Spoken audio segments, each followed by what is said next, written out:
Olha, uma das tarefas mais árduas que a gente tem aqui, não só em Belo Horizonte, mas no Brasil inteiro, é compartilhar a verdade. Eu acho impressionante isso, porque a direita não tem um único projeto para o Brasil, que seja para saúde, educação, moradia, transporte, não tem nada. Eles não pensam em nada, só pensam em disseminar mentira e fake news. Questões que o Lula ia fechar as igrejas, ia liberar as drogas, o aborto, um monte de coisa. Eles vivem disso, porque a extrema-direita não tem proposta, uma única proposta para a cidade, que seja falar sobre ônibus, que seja falar sobre moradia popular, não tem nada.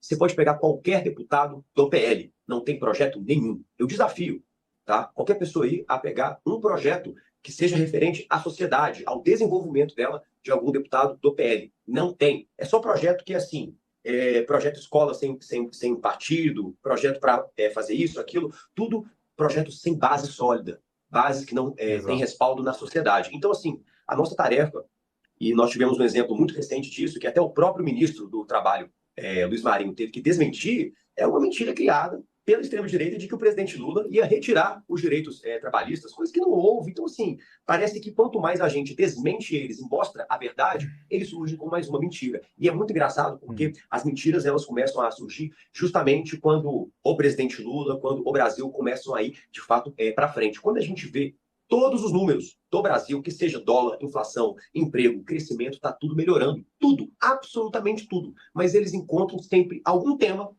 para poder falar assim, não, o Lula está prejudicando os brasileiros. E é sempre uma mentira. Como eles falaram durante a campanha que o Lula ia permitir o aborto, as drogas, fechar as igrejas, ia ter uma perseguição, quando na verdade não teve nada disso. E as pessoas viram, Exato. e é tarefa nossa, mostrar para elas e sempre estar relembrando tudo aquilo que eles mentiram para elas. E outro exemplo muito claro disso também, que não é só o discurso que está em jogo, mas sim a democracia. Porque se a gente acha que eles vivem só das fake news, não. A fake news ela é a porta de entrada para Uhum. movimentos radicais contra a nossa democracia e as instituições. Porque toda Isso. aquela invasão do 8 de janeiro não foi de uma hora para outra. Né? Não foi um movimento assim, ó, vamos invadir Claro. Brasília. Não. Foi uma construção ao longo de anos de desinformação Exatamente. sobre as urnas Uhum. eletrônicas, sobre o processo legal, sobre as instituições. Então, da mesma forma que agora eles estão pedindo o impeachment de um ministro do Supremo Tribunal Federal, eles já estão criando mais uma narrativa. Então, é o que eu falo para o presidente e para os ministros, que a gente tem que ficar sempre atento, porque os fascistas e esses movimentos golpistas, eles não terminam. Não é Sem porque eles dúvida. perderam as eleições, fizeram a invasão falha de Brasília no dia 8 de janeiro, que eles vão parar. Eles vão sempre tentar, com outro pretexto, fazer novos atos antidemocráticos. E em Belo Horizonte mesmo, esse candidato a prefeito do Bolsonaro, ele tem uma fala pública dele, que ele fala assim, Hum. pasmem, e quem escolhe quem ganha e quem perde as eleições é a justiça eleitoral. Então, eles sempre criam um discurso que, se eles perdem as eleições, não é por causa deles, não é porque o povo que não votou neles, mas sim por conta da justiça do STF, que é comprado pelo Lula e pelo Sim. PT. Quando eles ganham, aí não. As urnas foram Aí tá tudo perfeitas, deu certo. tudo Sim. certo, o voto impresso não precisa não, mas quando eles perdem, aí volta tudo. Voto impresso, auditável, vamos recontar os votos. Então, eles funcionam dessa forma.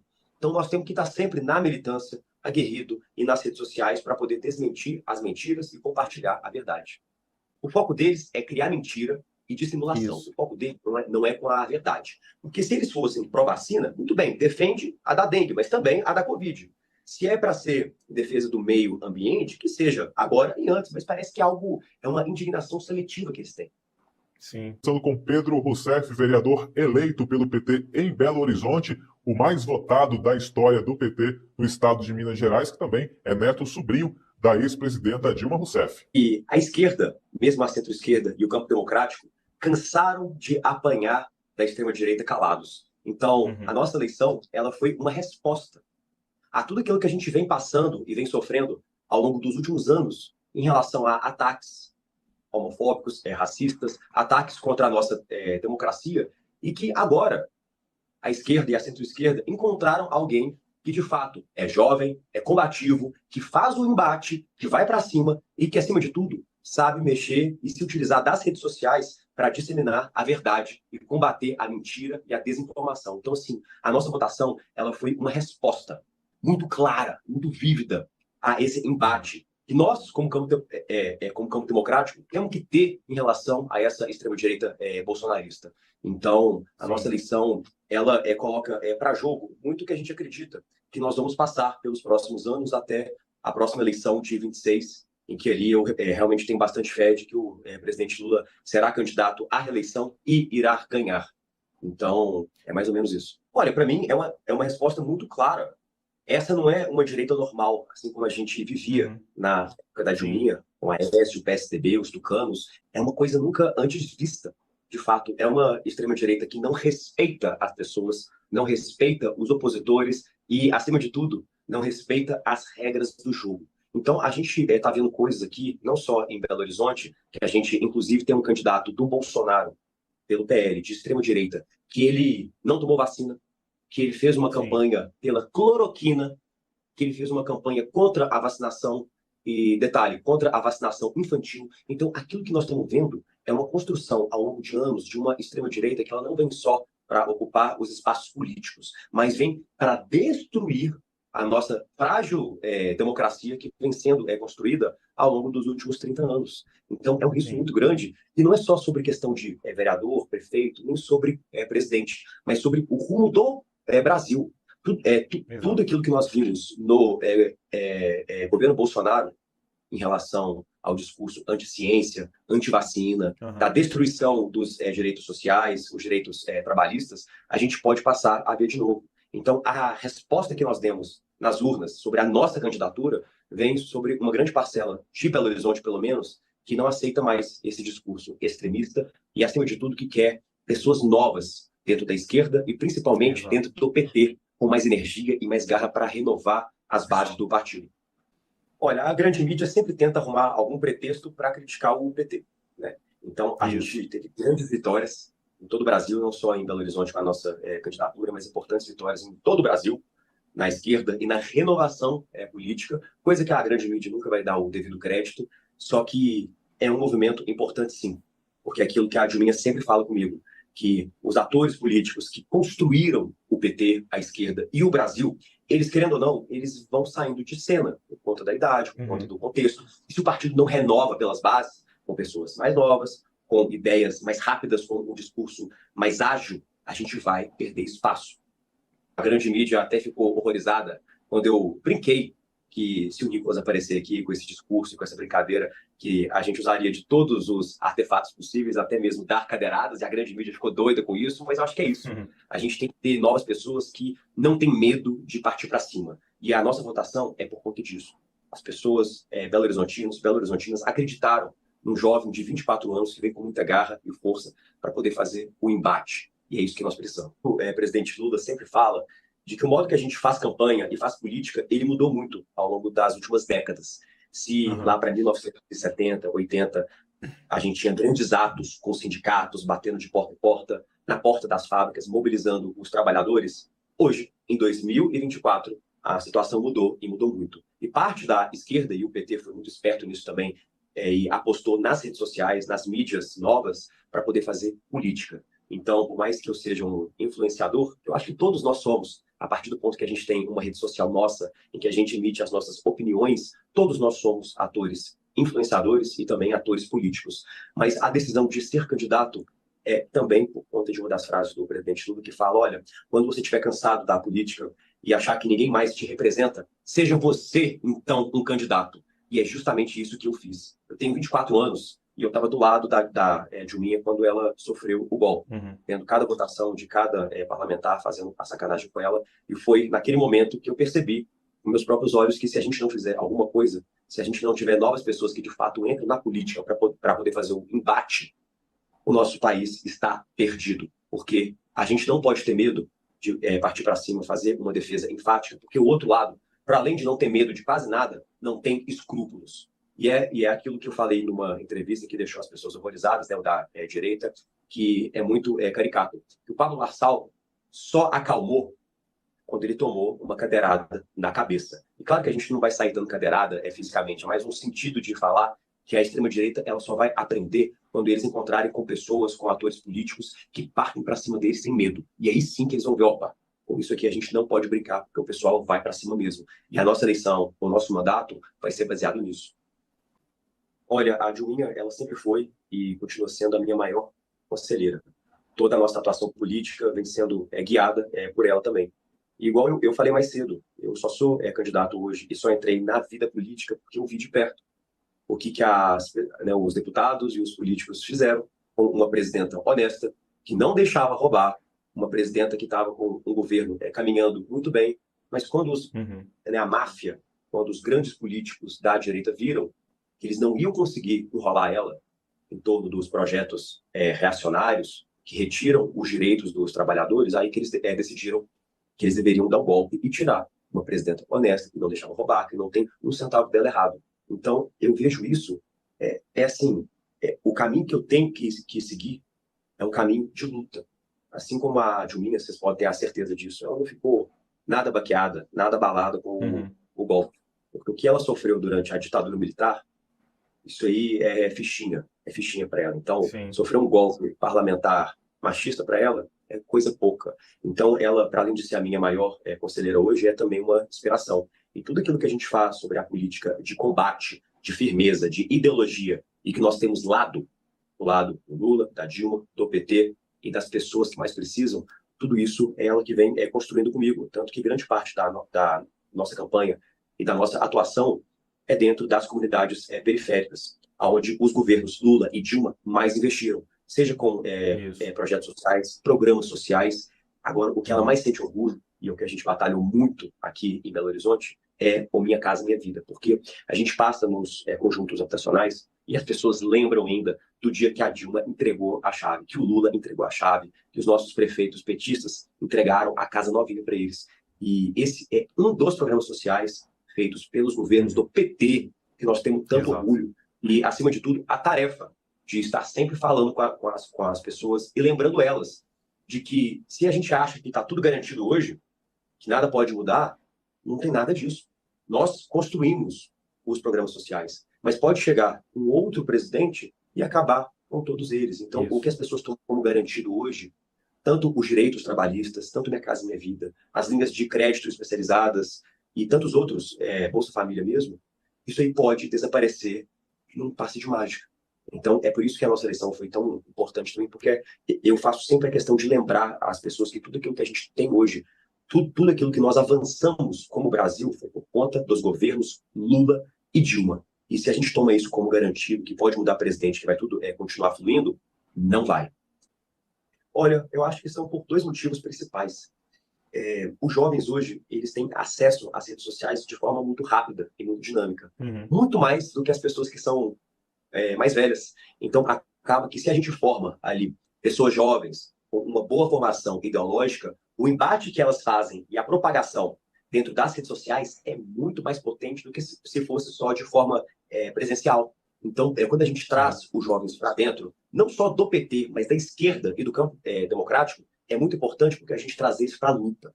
E hoje, na minha visão, existe sim a luta nas ruas, nas casas, nas associações, nos sindicatos, que é um trabalho que o PT sempre fez muito bem. Mas a nossa luta hoje, o que nós temos que melhorar bastante, é pelas redes sociais. Então, trazer os jovens para a gente é muito importante também pelas redes sociais, tanto pelo manejo deles, pelo nosso manejo, porque eu sou jovem também, nas redes Sim. sociais é muito mais fácil, e também, que é o segundo motivo, que se antigamente Aham. a gente achava que eram os mais velhos que formavam a opinião dos mais jovens, ao longo desses últimos anos, os mais jovens, como têm acesso a mais informações de forma atualizada, acaba que eles passam para os mais velhos e para os amigos de uma forma muito mais Isso. rápida. Então, se Exato. antigamente eram os mais velhos, os chefes de família, que falavam em quem que você tinha que votar, Uhum. quais que são as propostas que têm que ser defendidas, hoje o jovem já tem um protagonismo muito grande. Então, trazer eles para o nosso lado, eu acho que é o foco número um. Olha, o jovem, ele é muito mais visual do que teórico, né? Digamos assim. Então, quando Aham. a gente faz um ato político, uma propaganda política, uma atuação ideológica de uma forma mais jovial mesmo, o jeito que você fala, as roupas que você veste, o formato, às vezes, de uma entrevista, de um podcast, o meio dessa comunicação chega mais perto dos jovens. Se você faz algo mais sério, Uhum. rebuscado, muito longe, inalcançável, isso fica muito distante deles. Então acaba que a gente tem Entendi. que ter uma comunicação mais direta, mais simples e enfática, que aí a gente traz eles meios digitais eu acho que são os meios mais eficazes da gente chegar em todo mundo. E aí, para todo mundo que está, né, nos vendo aí, eu faço um pedido para quem tiver as redes sociais, para que me sigam lá também, é @PedroRousseff, que é pelas redes sociais também que a gente faz o nosso embate político, e para estar sempre curtindo, compartilhando e comentando, porque é somente dessa forma que tanto as nossas postagens, tanto a do PT e do presidente Lula, chegam para mais pessoas. Então, se eu puder fazer um último pedido, que seja para os mais velhos e para os mais jovens, a militância hoje é, em grande parte, nas redes sociais. Instagram, Twitter, pelo Zap. Então, tudo que é conteúdo do presidente Lula, do PT, da verdade, compartilhem, gente. Não tenham medo e vão para cima. Muito obrigado. Cada centavo que for utilizado é tido como investimento para a gente recuperar a desgraça que a irresponsabilidade de uma empresa causou. É isso que tem que ficar claro. Nós estamos fazendo reparo numa desgraça que poderia ter sido evitada, mas que não foi evitada. Por irresponsabilidade, por ganância de lucro. Porque quem sabe vamos deixar para o ano que vem. Quem sabe vamos deixar para o outro ano. Quem sabe que não precisa fazer. Então é importante que a gente saiba que as questões climáticas estão acontecendo. Mas o que aconteceu em Mariana não foi uma questão climática, foi uma questão irresponsabilística. Irresponsabilidade pura e simples com o povo da região. É importante a gente lembrar que a gente ainda não sabe o que foi feito com o gasto da fundação criada para cuidar disso. Esse é o dado concreto. Nem o Ministério Público sabe, nem a Defensoria sabe, nem o governo do Estado sabe e nem o governo federal sabe. São 37 bilhões que foram gastos, mas que a gente não sabe que destino tiveram e que eu acho importante a gente saber, até para que as pessoas saibam. Plantonista, entenda o contexto anterior às falas enérgicas de Lula. É importante que a gente explique para vocês que nós fizemos um acordo que será hoje assinado a partir do conjunto de informações que nós nos dedicamos anos a fio a coletar, a discutir com os diversos atores da região da Bacia do Rio Doce, para que nós pudéssemos construir efetivamente um acordo mais funcional, mais operacional e que efetivamente entregasse direitos à população da Bacia do Rio Doce. Todos sabem o fato que o motivou, que foi o rompimento da barragem de Fundão, em Mariana, e este rompimento provocou como consequência a morte de 19 pessoas, afetou 40 municípios, 3 reservas indígenas e trouxe grande degradação ambiental para a Bacia do Rio Doce, numa extensão que foi de Minas Gerais até o Espírito Santo. O Brasil precisa de investimentos, nós queremos que as empresas estejam aqui, mas que sejam capazes de cumprir as regras do direito brasileiro e ter o dever de cautela de proteger os cidadãos brasileiros que trabalham para essas empresas e as populações locais. E quero começar me dirigindo a 2 momentos separados. Primeiro, ao movimento social que tanto briga, aqueles que representam os pescadores, aqueles que representam as pessoas atingidas por barragem, aqueles que representam as mulheres, aqueles que representam os indígenas, aqueles que representam os quilombolas, aos prefeitos da região. Dizer que eu fui, durante muito tempo, dirigente sindical. E parte da minha vida foi definida por conclusões de acordos. E mesmo, muitas vezes, o acordo que eu assinava e que eu levava para a minha categoria aprovar, eu mesmo não estava 100% de acordo. O que me fazia fazer o acordo era a certeza da importância do momento político e era a certeza de que aquele acordo era melhor do que se a gente entrasse numa guerra e a gente não tivesse o acordo. Eu sei que para muita gente, embora esse acordo tenha cifra de 170 bilhões de reais, certamente pelo montante seja o maior acordo já feito na história moderna do capitalismo, é importante a gente lembrar que a gente ainda não sabe o que foi feito com o gasto da fundação criada para cuidar disso. Esse é o dado concreto. Nem o Ministério Público sabe, nem a Defensoria sabe, nem o governo do Estado sabe e nem o governo federal sabe. São 37 bilhões que foram gastos, mas que a gente não sabe que destino tiveram e que eu acho importante a gente saber, até para que as pessoas saibam. A segunda coisa importante é que esse acordo é o que foi possível se a gente comparar com o acordo que existia antes de eu chegar à presidência da República e se a gente não esquecer o que aconteceu em Brumadinho.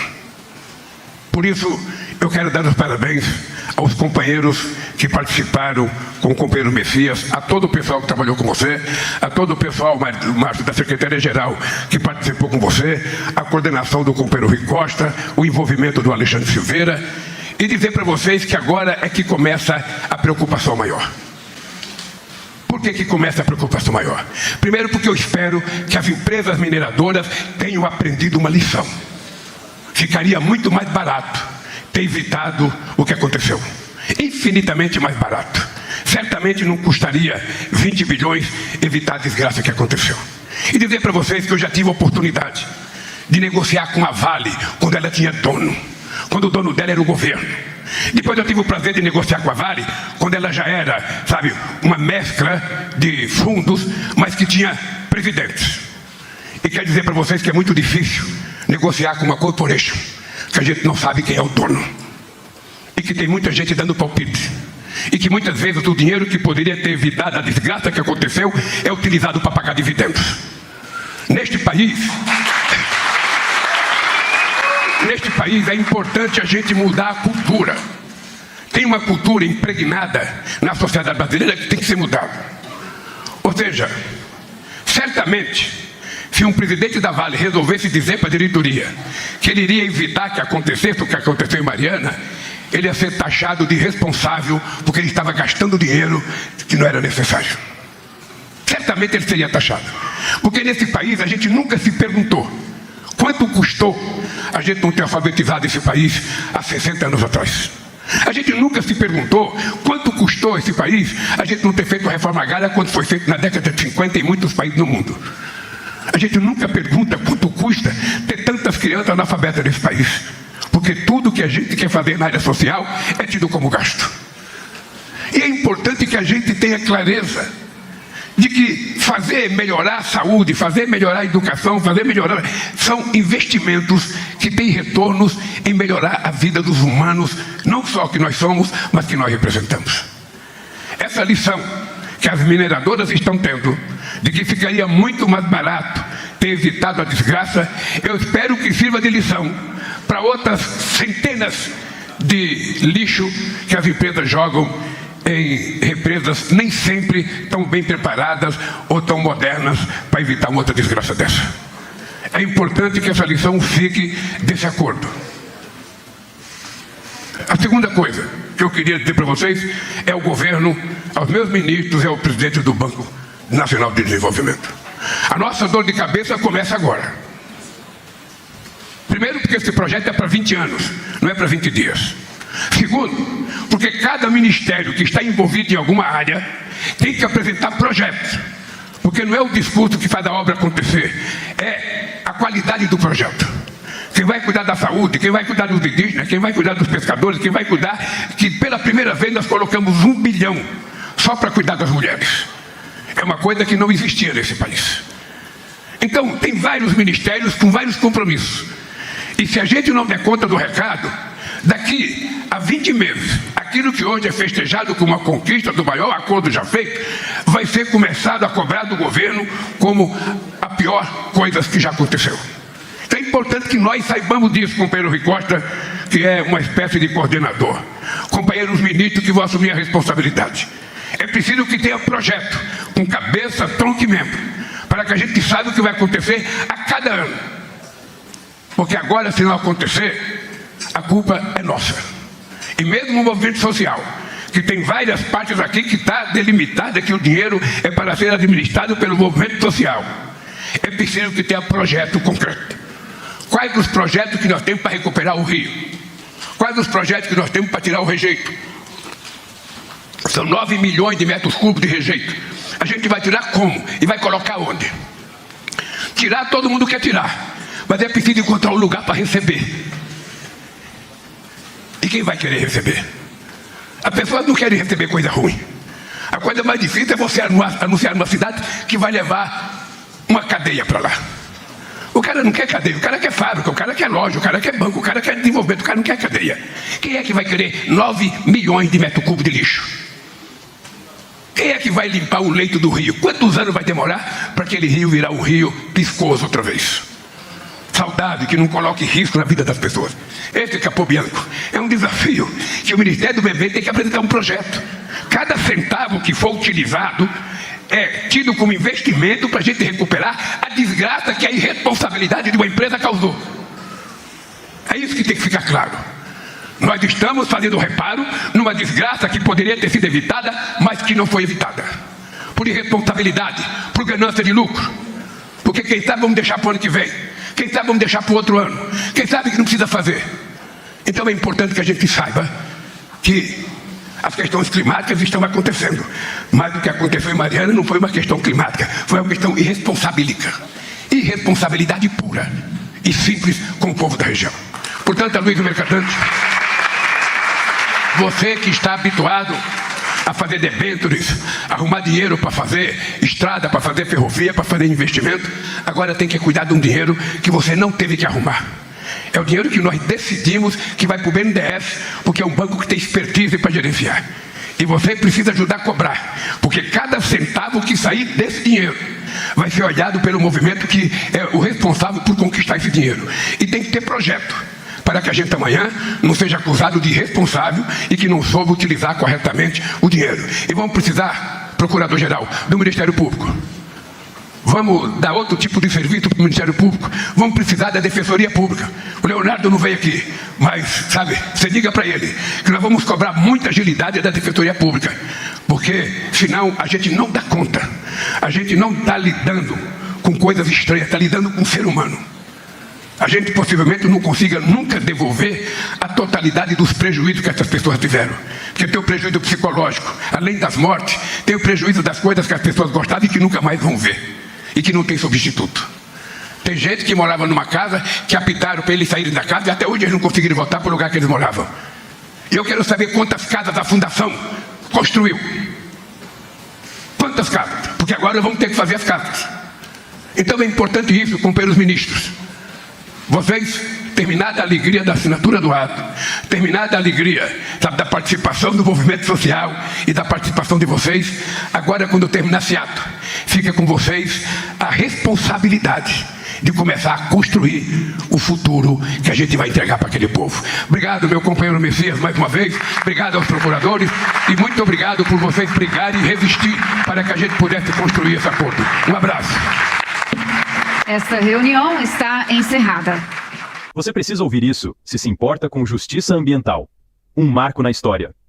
Presidente Lula garante indenizações por uma das piores tragédias ambientais do Brasil. O presidente Lula assinou um acordo histórico com as empresas responsáveis pelo rompimento da barragem de Mariana em 2015. Esse acordo, no valor de 170 bilhões, visa reparar os imensos danos sociais e ambientais causados pelo desastre. O acordo prevê indenizações para os atingidos, além de investimentos substanciais em saúde, infraestrutura e na recuperação ambiental da região do Rio Doce. Após anos de negociações e batalhas judiciais, este é o maior acordo já alcançado por um desastre ambiental no Brasil. O presidente Lula enfatizou a importância da responsabilidade corporativa e o quanto a prevenção é mais eficiente que a reparação.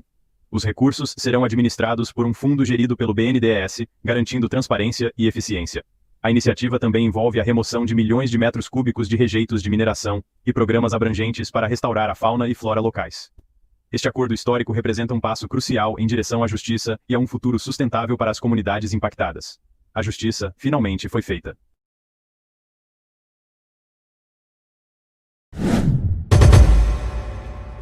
Pessoal, vou abordar esse aqui que foi o assunto do dia, que é a disparada do dólar, é capa no Jornal Globo, né? Dólar dispara e eleva a pressão sobre o preço dos alimentos.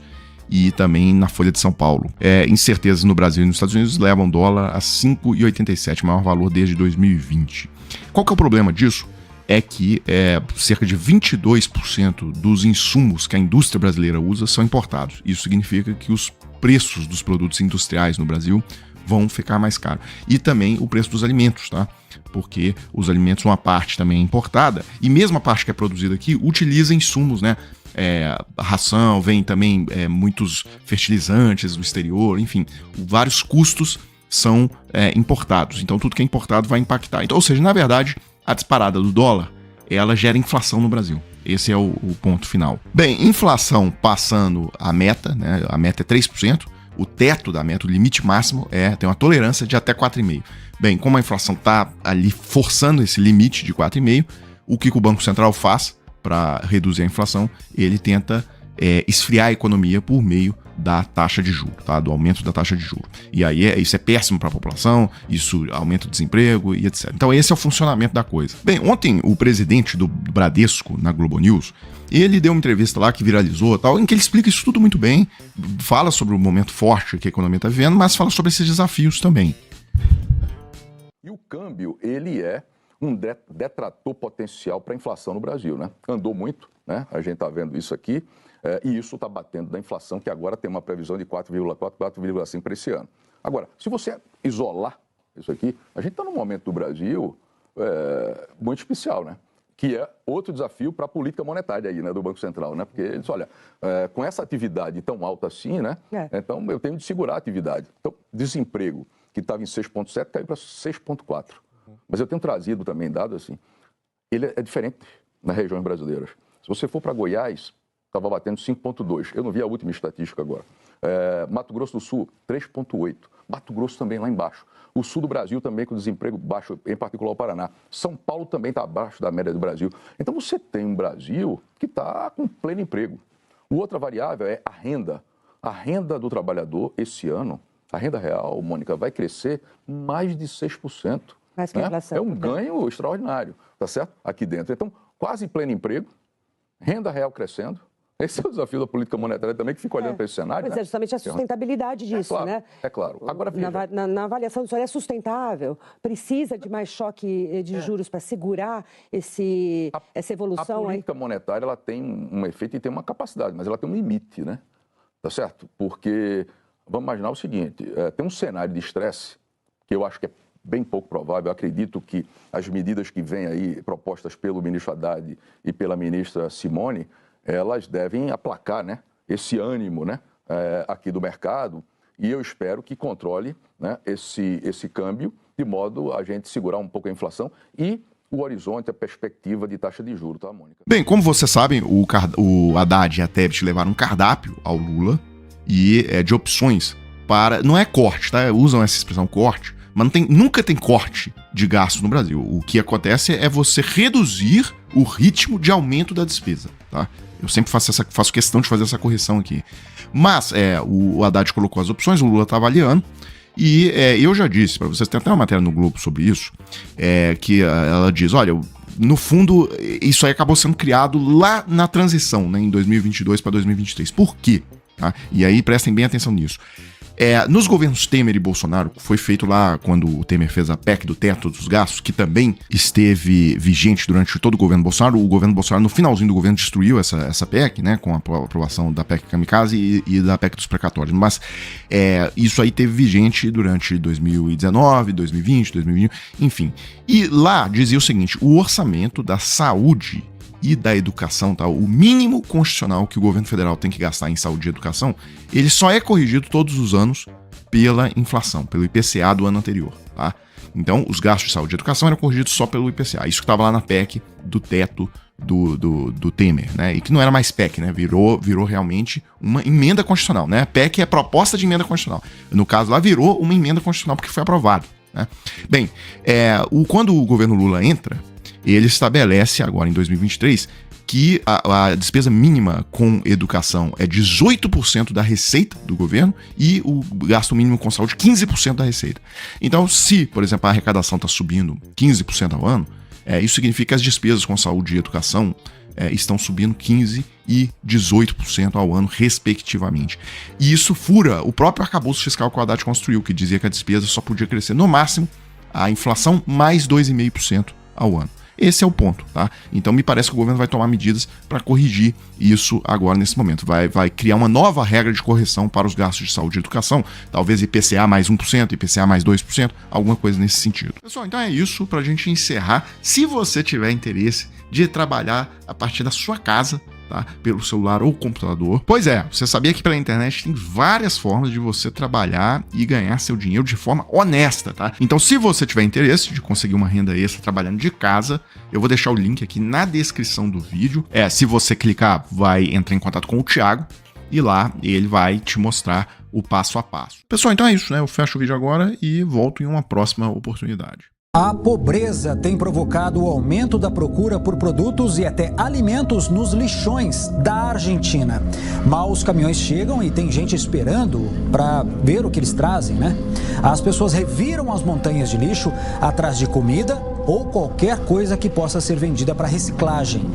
2.600.000 argentinos vivem na pobreza extrema.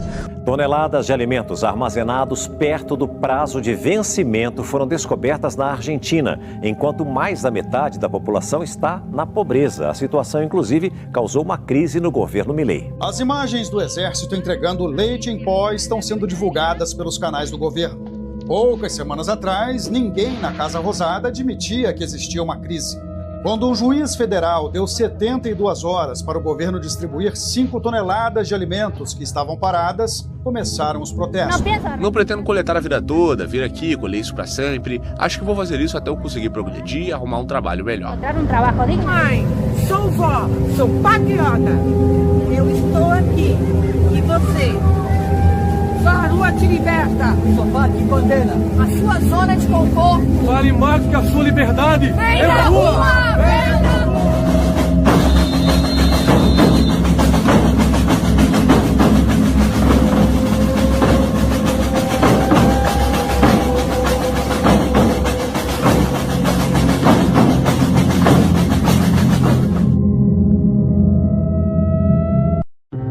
Esse tempo passado agora foi um tempo de revelação. Foi a revelação da perversidade social que estava escondida. Antigamente escondiam sua perversidade com vergonha. Nesse período, não, desde o golpe pra cá, mano, a perversidade foi exaltada. E as pessoas agora têm orgulho tanto da perversidade quanto da ignorância. Eu fui conversar com um camarada, meu irmão, mas você tá informado sobre o que você tá falando? Eu tô correndo de informação. Não quer saber, ele quer participar daquela linha. É como se fosse uma religião, um time de futebol. Se você mudar de ideia, você está traindo o grupo. Então você não pode perceber que você está errado. Então se você chega mostrando o erro, você vira inimigo. Não há espaço para o debate, para a conversa, para o diálogo. Pô, qual time que você pertence? É esse ou aquele? Ou você é amigo ou é inimigo? Se você não é um, você é o outro. Você não pode estar numa situação neutra ou fora disso. Eu costumo, quando sempre me perguntam, de que lado você está? Eu digo, do lado de fora. Então as comunicações estão na mão de empresas privadas que priorizam o lucro à verdade. A verdade, se atrapalhar o lucro, é escondida. Descaradamente. E conta com o despreparo do povo para ter senso crítico e perceber que está sendo enganado. Ser assume um mundo cheio de miséria é arriscado. Eles sabem disso. Eles vão buscar sua proteção aonde? Na periferia. Pobre. Treina o pobre, arma o pobre, dá um salário mixaria para ele. E ele está melhor do que os outros que estão lá fora, financeiramente. Se é que pode chamar de finança a mixaria que eles recebem, né? Para fazer a segurança do explorador. Que se vale do quê? Do despreparo escolar, instrucional, de formação. Para isso que ele é formado na escola pública para ser um ignorante. A escola pública não pretende educar o povo, nunca pretendeu. É uma fachada. A escola pública, o que ela cria é mão de obra barata. Gente explorável. Ignorante, que vai ficar agradecida por ser explorada. Centro de importância da sociedade, nós temos o interesse econômico. E eu quero uma sociedade que tenha no seu centro de interesse mais importante o ser humano. Aí a sociedade vai ser humana. Agora você vê, eu faço analogia com o próprio corpo, mano. Tem a direita, tem a esquerda, mas quem pensa é a cabeça. Quem resolve o que a direita e a esquerda fazem são a cabeça. É a cabeça. Agora, você tem a direita desonesta, mentirosa, arrogante, corrupta, e você tem uma esquerda acovardada, também arrogante, que não sabe falar a língua do povo, embora pretenda falar em nome do povo. Não sabe se dirigir ao povo. Fala outra língua, não fala a língua do povo. Não percebe, cara, o valor da sabedoria. Eles têm acesso ao saber, mas não à sabedoria, porque a arrogância bloqueia a inteligência. O sentimento de superioridade, ele emburrece as pessoas.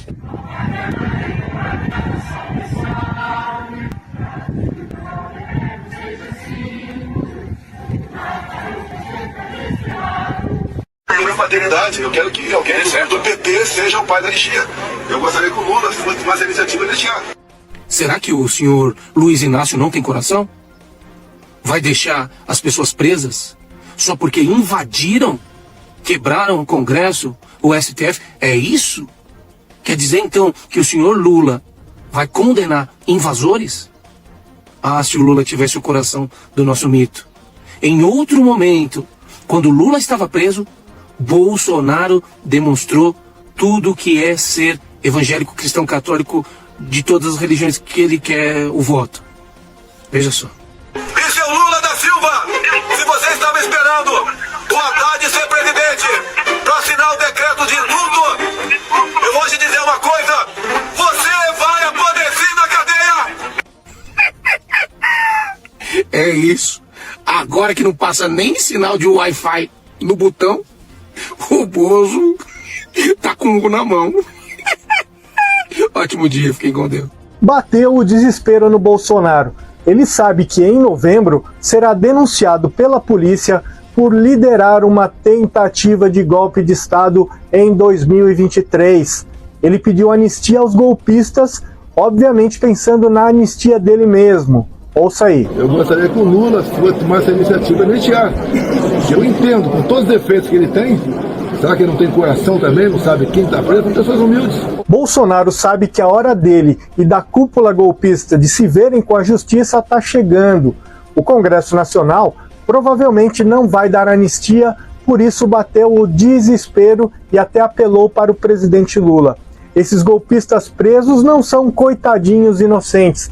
Estavam lá sabendo muito bem que tentavam derrubar o presidente Lula. Seria muita burrice do Lula dar anistia a quem tentou acabar com a democracia. Precisam de punição exemplar, assim como serão presos Bolsonaro e militares que tramaram esse golpe de Estado. Sem anistia para golpistas, todos na cadeia. Galera, essa extrema-direita é muito suja e diabólica. Eles são perversos, eles são maldosos.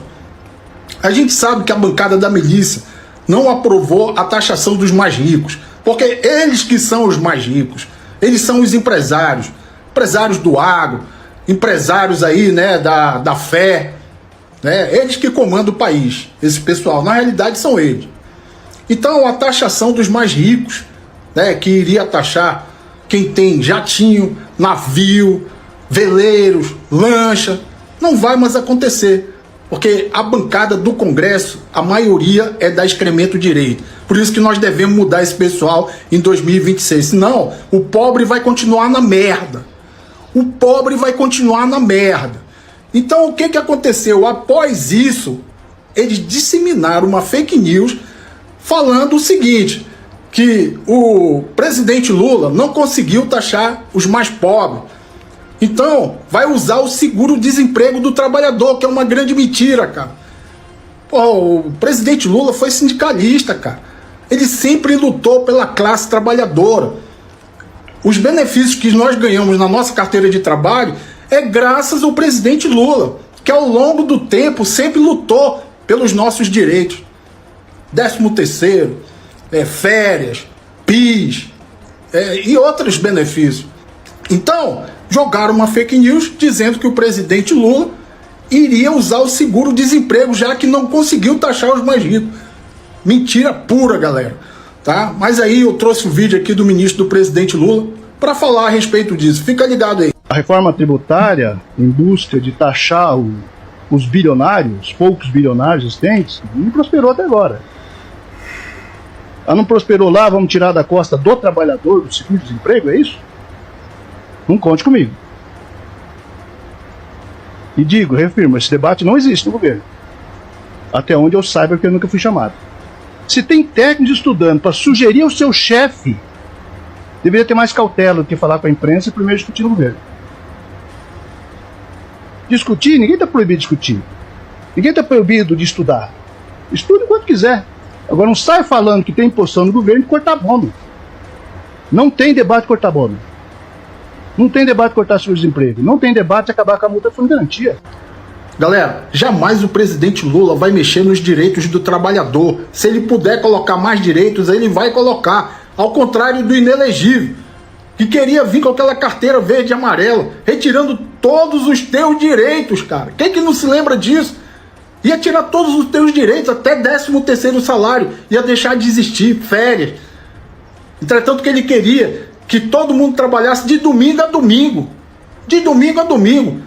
Tinha que morrer trabalhando, enquanto ele ia passear de lancha lá naquele balneário Camboriú, né? E ria da galera. Então o presidente Lula jamais vai mexer no nosso direito, nos nossos benefícios, porque ele sabe o quanto o trabalhador precisa, porque ele veio lá de baixo. E aí, pobre de direita, conta pra gente como é que tá sendo lidar com essa? Os candidatos que você votou, a direita que você votou contra a taxação de grandes fortunas. Ou seja, eles aprovaram a taxação, votaram em peso na taxação da blusinha da Shein, mais a taxação de grandes fortunas. Sabe quem vai pagar esses impostos? Você. Você, pobre de direita, vai continuar pagando impostos, que vocês adoram falar que imposto é coisa de esquerda. Não, meu amor, essa conta vai pra você. Vai continuar sendo você quem paga. Eu não te falei que a direita esteve no poder aí, ó, há mais de 500 anos, os impostos já existiam, nunca deixaram de existir. E em nenhum momento da história em que a direita esteve no poder, você ficou sem pagar impostos. A esquerda toda votou a favor da taxação. E o centrão e a direita, que vocês enchem a boca pra falar, eu não gosto, eu pago imposto. Estado mínimo, não vou pagar mais de imposto. Todos votaram contra a taxação. Galera, o gado agora deu uma aumentadazinha, os bolsonaristas já começaram a aparecer devagarzinho. Da agora saiu um daqui valente danado. Já chegou logo de quilo. Até o quilo da picanha, é R$60. Lula enganou mesmo o povo com barco de picanha. Passou 2 anos aqui a picanha, sendo R$40 o quilo. Tu nunca perguntou o preço, agora tem que perguntar o preço de picanha. Rapaz, se põe no teu lugar. Olha, um gado tem 300 quilos, limpo. A picanha dá 1,5 kg. Tu acha que essa carne nobre é pra tu comer? Tem que tirar isso da tua cabeça. O gado tem que aumentar mesmo. Que é pro produtor rural, viu a luzinha no fim do túnel. O produtor rural tava quase morto. E o sol nasce pra todos. Todo mundo tem que ganhar uma coisinha. O produtor rural tava quase morto. Não tem que dar uma aumentadazinha não. Mas o Lula não prometeu, porque não sei o que, não sei o que. O rapaz, larga essas besteiras. Tu tá igual aquele pobre que vai lá na Toyota, procura o preço da Hilux. Só pra dar um susto na pobreza. Tua carne é essa aqui, é costela, é chamaria, é pescoço, é carne moída, essas coisinhas. Tira esse negócio de picanha da tua cabeça, não tem coisa de comer picanha não. Não é pra ti não. Olha daqui, valente danado, repara. Pessoal, tá fazendo 2 anos que o Lula está no poder. Afinal, tá melhor ou tá pior o Brasil depois que o Barbuda sumiu?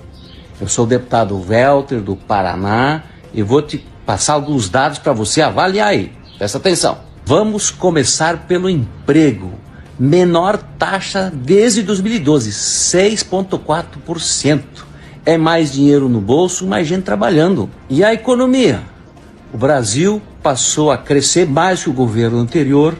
Hoje a OCDE, que é o organismo internacional que trabalha essa questão do desenvolvimento, está dizendo e afirmando que o Brasil hoje se tornou muito confiável. Prova disso que é o 2º país no mundo que mais recebe investimento direto do exterior.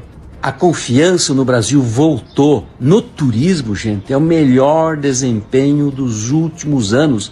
Entrou de janeiro a setembro 31 bilhões de reais de gente que vem para cá, gasta o seu dinheiro. Gente, tudo isso sem falar nos programas, como Minha Casa e Minha Vida, que voltou a todo vapor, com os programas para agricultura, que é recorde de dinheiro em investimento, o Pé de Meia e centenas de programas bons. Então, gente, mais 2 anos, o Brasil vai continuar crescendo, desenvolvendo, distribuindo renda, esparramando credibilidade internacional.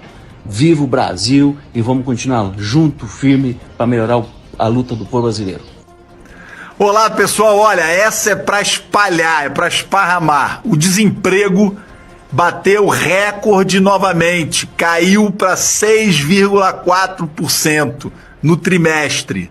São agora 103 milhões de pessoas empregadas com carteira assinada, pessoal. Isso é economia crescendo, se desenvolvendo, gerando empregos. Isso é a nova indústria Brasil, a política industrial que voltou, gerando desenvolvimento, gerando empregos. O Brasil voltou. E a Faria Lima, aqueles que fizeram as previsões que o Brasil não ia crescer, erraram mais uma vez. Vai dar pibão esse ano de novo, PIB de mais de 3%, e vai ter desemprego recorde, o mais baixo da história, pessoal. Um grande dia para todo mundo, uma excelente quinta-feira, muita luz. Vamos espalhar que é o Brasil voltou, é o Brasil bombando mais uma vez. A justiça chegou para os senhores Rony Lessa e Elcio de Queiroz. Os senhores foram condenados pelos jurados do 4º Tribunal do Júri da capital. 78 anos e 9 meses de reclusão e 30 dias multa para o acusado Rony. 59 anos de prisão e 8 meses de reclusão, 10 dias multa para o acusado Elcio.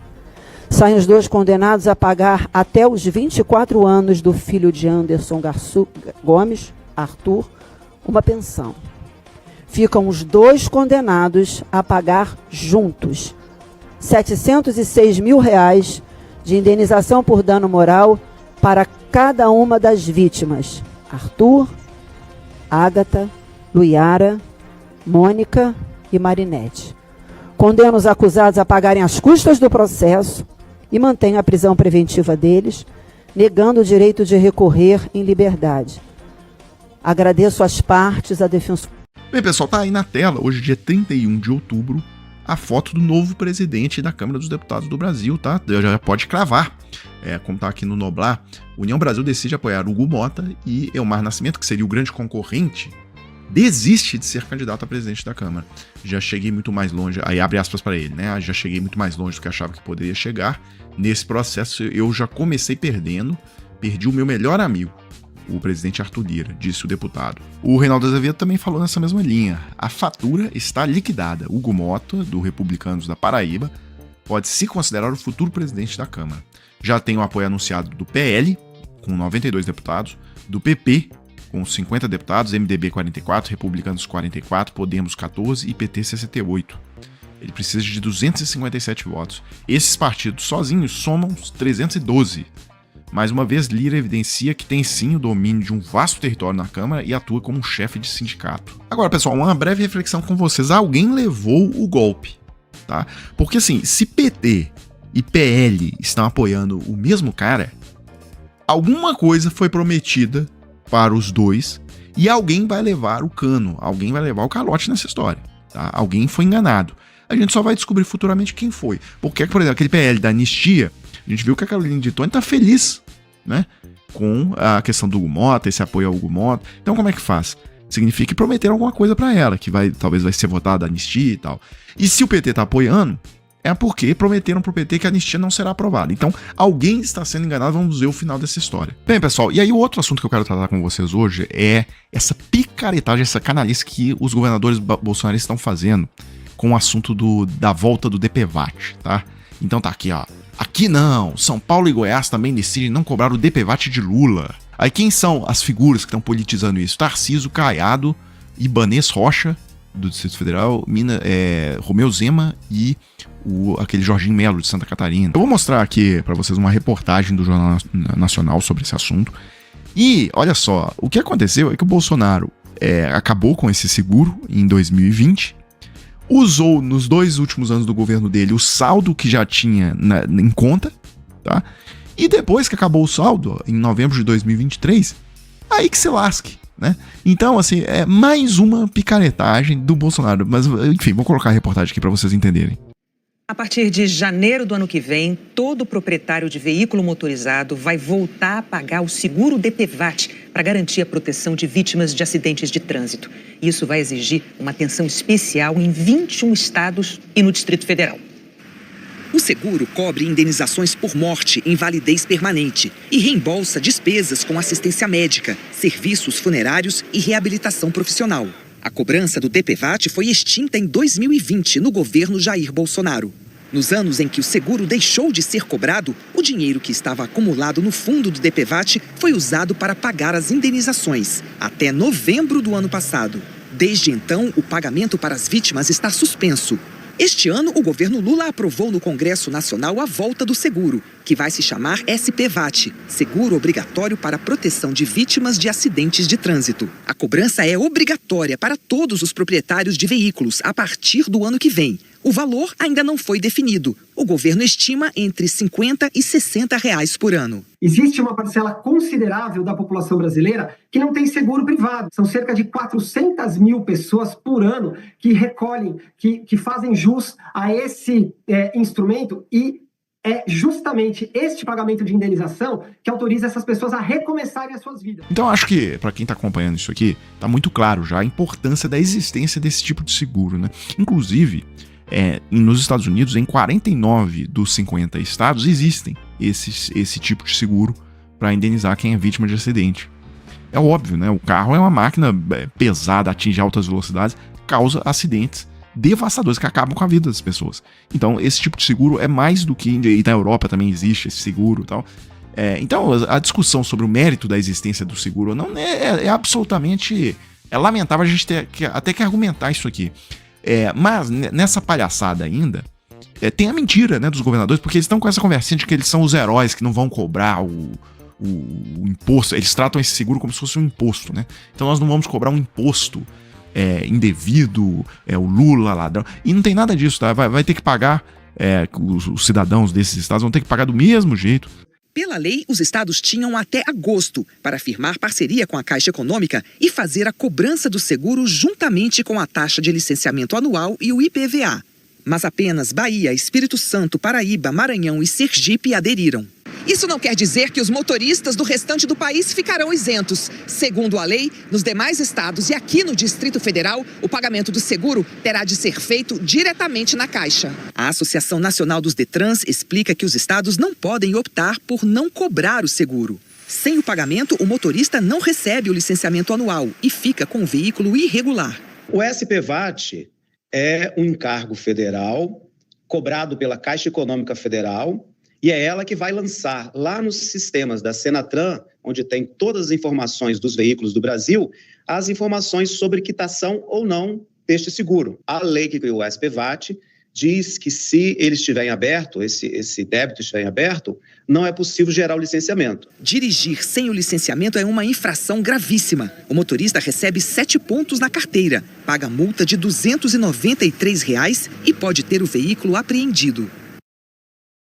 Pessoal, então é isso pra gente encerrar. Se você tiver interesse de trabalhar a partir da sua casa, tá? Pelo celular ou computador. Pois é, você sabia que pela internet tem várias formas de você trabalhar e ganhar seu dinheiro de forma honesta, tá? Então, se você tiver interesse de conseguir uma renda extra trabalhando de casa, eu vou deixar o link aqui na descrição do vídeo. Se você clicar, vai entrar em contato com o Thiago e lá ele vai te mostrar o passo a passo. Pessoal, então é isso, né? Eu fecho o vídeo agora e volto em uma próxima oportunidade. Pessoal, vamos lá. Dia 29 de outubro eu abro aqui com essa notícia que tem todos os portais, mas eu achei que o Noblar colocou da melhor maneira, né? Lira passa rasteira nos golpistas do 8 de janeiro ao criar a comissão especial sobre o assunto. O PL, né, o projeto de lei da anistia, estava pautado hoje na CCJ, né, pela Caroline de Tone, aquela aliada do Bolsonaro. E se votado, iria direto ao plenário da Câmara. Decisão de Lira faz o projeto voltar à estaca zero. O deputado quer evitar polêmicas que interfiram na votação para a presidência da Câmara dos Deputados, tá? Inclusive, ele tomou essa medida de praticamente derrubar ali o projeto de anistia dos golpistas e foi já ao lançamento da candidatura do Hugo Mota, e ele espera que com esse gesto o PT declare apoio ao Hugo Mota. O PT estava ali aguardando um gesto concreto de que não seria votado essa questão da anistia para os golpistas, inclusive o Bolsonaro. Bem, veio um gesto concreto, né? O negócio ia ser votado hoje, o Lira cancelou e mandou montar essa comissão especial. Essa comissão especial, para vocês entenderem, é o famoso, a criança que tá fazendo birra no shopping, querendo ganhar um presente, e aí o pai fala assim, na volta a gente compra. Porque é o seguinte, aquele projeto das fake news lá também entrou nessa aí vamos abrir uma comissão, e aí tá aí até hoje, já tem mais de um ano, né? Então é o famoso na volta a gente compra. Bem, seguindo aqui, pessoal, saiu uma notícia importante da economia. Taxa de desemprego cai para 6,6% no trimestre até agosto, ou seja, agosto, julho e junho. e renova recorde histórico. Né? A população desocupada caiu para 7,3 milhões de pessoas, é o menor número da série histórica e tal. Teve também um negócio que circulou, viralizou, o áudio do grupo lá dos apoiadores do André Fernandes choramingando quando eles perceberam que o André ia perder a eleição pro Evandro Leitão. Pior que é, viu, meu amigo? É a mesma sensação que a gente teve naquela época que a gente tá tendo agora. Só roubo, muito roubo. Rapaz, eu não tô nem acreditando que eu vou ter o mesmo sentimento que eu tive pra presidente. Puta que pariu. Não é falso eleitor não, cara. O PT comprando mesmo. O PT comprou foi urna. O que veio de urna de Brasília pra cá, macho. De última hora, acho que foi por quê? Pessoal, ó, aí pode ter compra de voto, pode ter tudo, mas o negócio aí é na urna, viu? Aí a carta marcada, aí já é uma coisa traçada, sabe? É uma coisa que só se desse um fim no Alexandre de Moraes, sabe? Pessoal, o André não tá perdendo. Pode estar ganhando, só que a jogada de urna aí, viu? Aí é jogada de urna. Não tem como o André perder, sabe? Aí já é jogada de urna, viu? Eu tenho 72 anos. Eu nunca vi um negócio desse. Todo mundo era André, todo mundo na rua com alegria.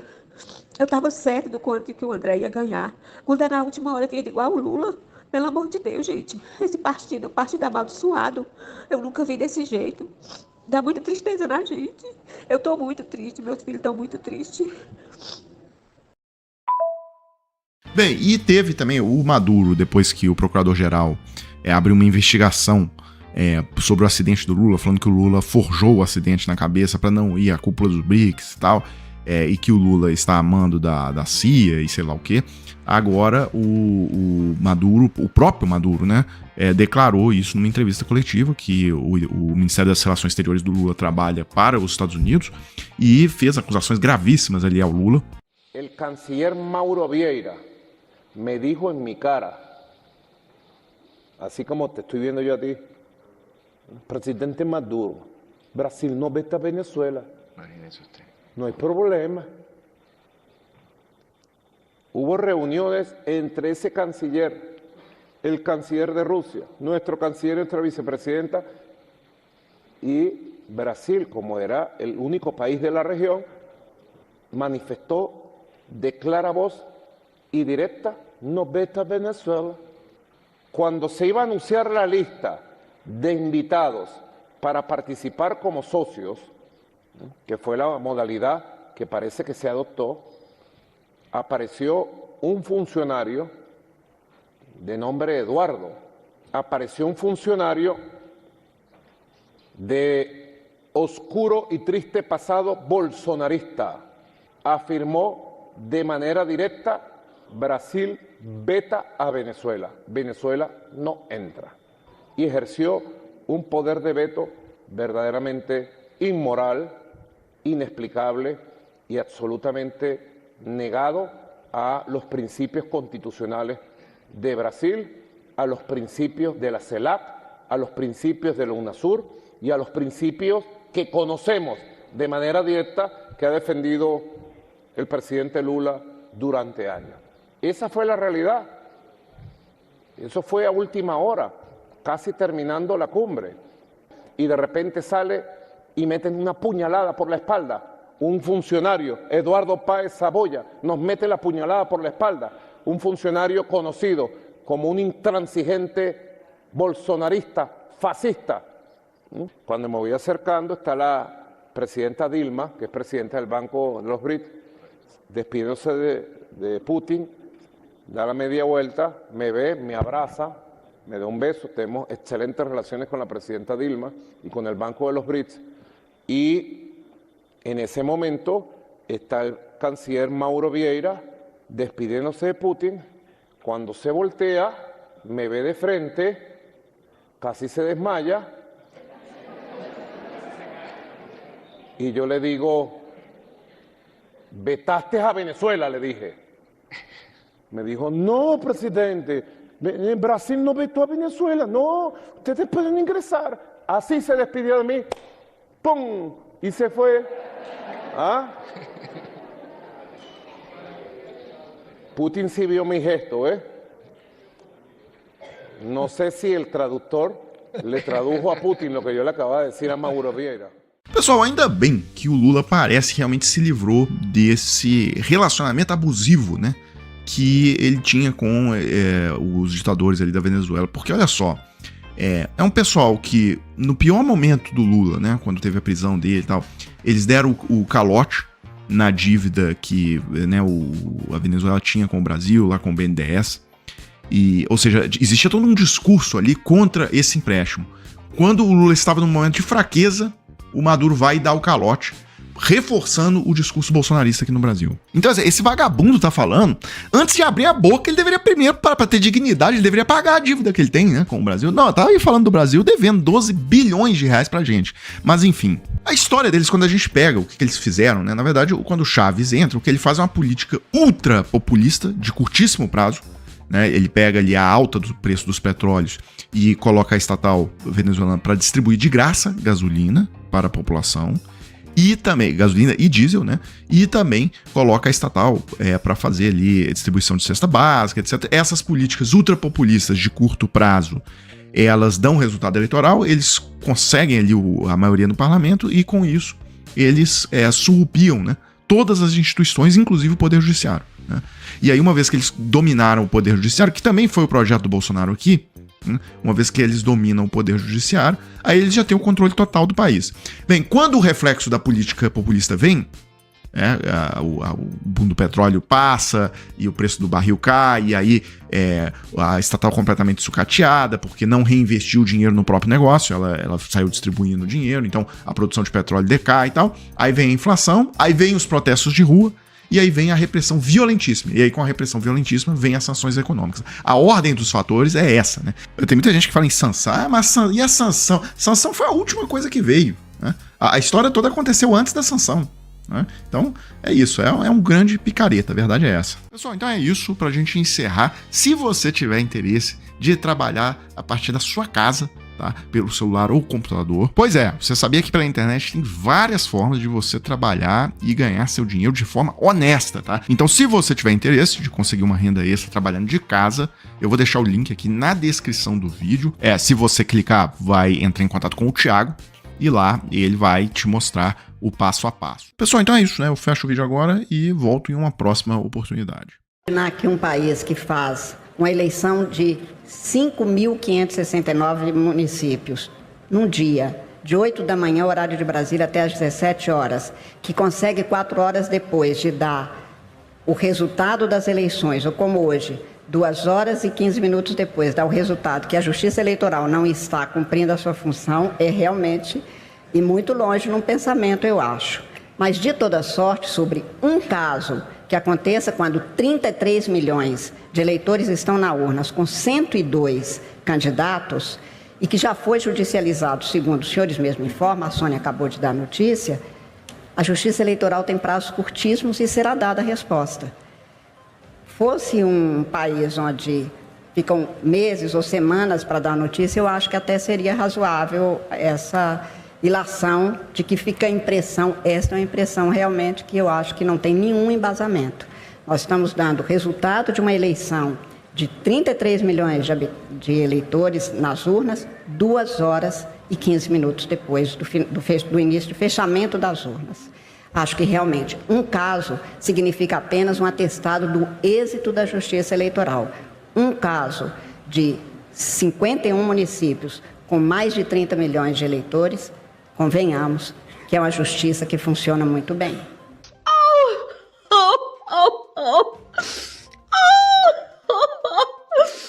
Oh, Cláudia, estou inconsolável.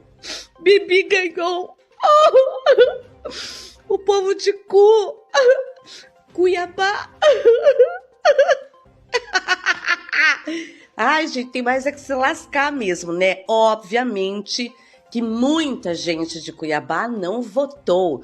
Não posso falar os apelidinhos aqui carinhosos que eu tinha para ele, porque meu perfil está sendo monitorado 24 horas por dia. Cláudia, só para atualizar vocês, né, eu já entrei também com o recurso do segundo processo. Cláudia Cremosa, espero também não ser condenada.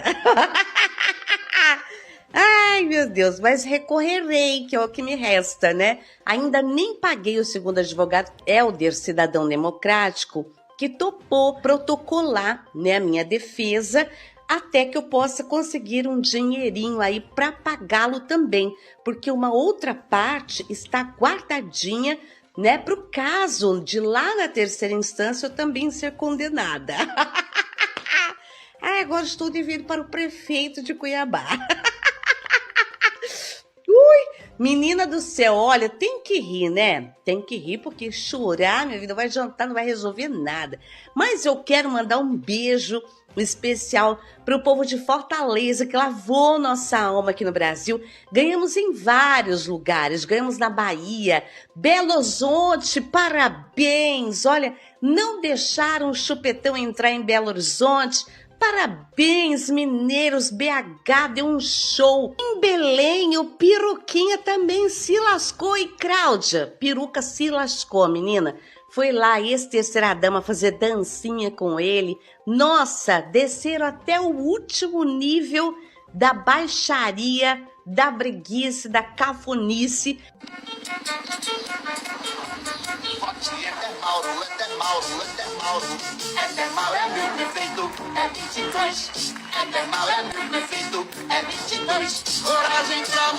Mas não resolveu. Peruquinha perdeu em Belém.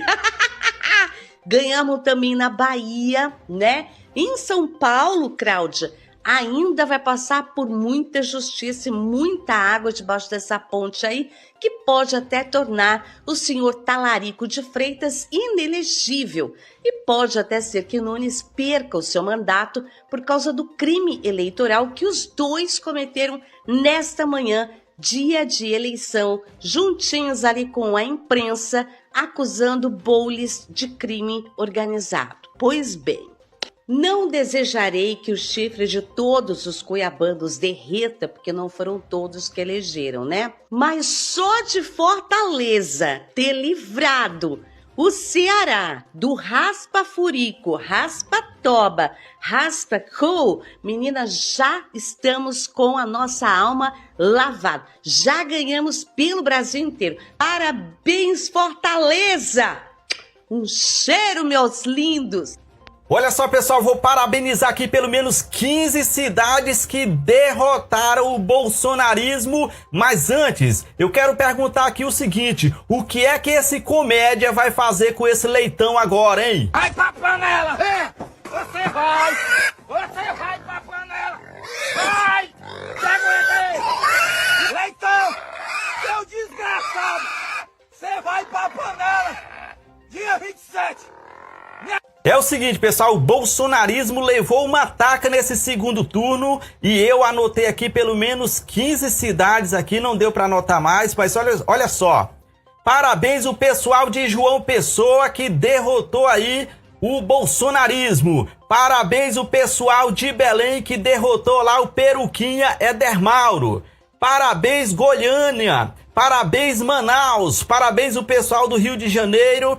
Parabéns Fortaleza, que não elegeu lá o Rapatoba. Minas Gerais, olha só, Belo Horizonte, o candidato do Nicolas Ferreira levou taca aqui, olha só, o candidato, o deputado federal mais votado do Brasil não conseguiu eleger nem o seu prefeito. Isso aí é a decadência do bolsonarismo. Olha só, Aparecida de Goiânia, parabéns o pessoal de Aparecida de Goiânia, que derrotou o bolsonarismo. Santarém, Pará, Caxias do Sul, Palmas, Tocantins, Franca, São Paulo, Jundiaí, Niterói. Tem mais, pessoal, não deu para me colocar aqui não, mas tem mais. O bolsonarismo levou uma taca. Em Niterói mesmo, aquele deputadozinho lá, candidato do Bolsonaro, levou taca. Essa cidade aqui é só bolsonarista raiz que eu anotei aqui. Infelizmente, alguns ganharam, né? Como é o caso do Abílio Brunini. Não tinha como o Abílio não vencer lá, porque é o coração do bolsonarismo, do agro, lá no Mato Grosso do Sul. Em São Paulo também não tinha como o Boulos ganhar, porque o paulistano decidiu votar nas fake news, né? Infelizmente foram muitas fake news contra o Guilherme Boulos ali, fizeram mesmo a cabeça do paulistano. E nos últimos minutos ali do segundo tempo ainda veio aí o governador de São Paulo, o governador convocou uma coletiva de imprensa para soltar uma fake news contra o Guilherme Boulos ali, e aí acabou de vez com a campanha do Guilherme Boulos. A gente espera que pelo menos a Justiça Eleitoral tome alguma providência contra isso aí, porque, cara, isso aí é fraude, bicho. Isso aí é fraude eleitoral, né? O resto aí deu para fazer um pequeno levantamento aí e o bolsonarismo levou taca, cara. Taca. Entendi a explicação do Gaia. Gaia não tá errado não, de jeito nenhum. Eu tava prestando atenção, o Gaia tá certo. Porque Gaia, ele, coitado, tem uma empresa que ele manda dinheiro público, é a empresa de um amigo dele. O amigo tá preso por causa dos atos golpistas. Mas não é porque o amigo é ruim não. O amigo dele estava nos atos golpistas, mas também não foi amando dele não. Ele deposita dinheiro na conta desse amigo, dinheiro público, mas não foi por querer não.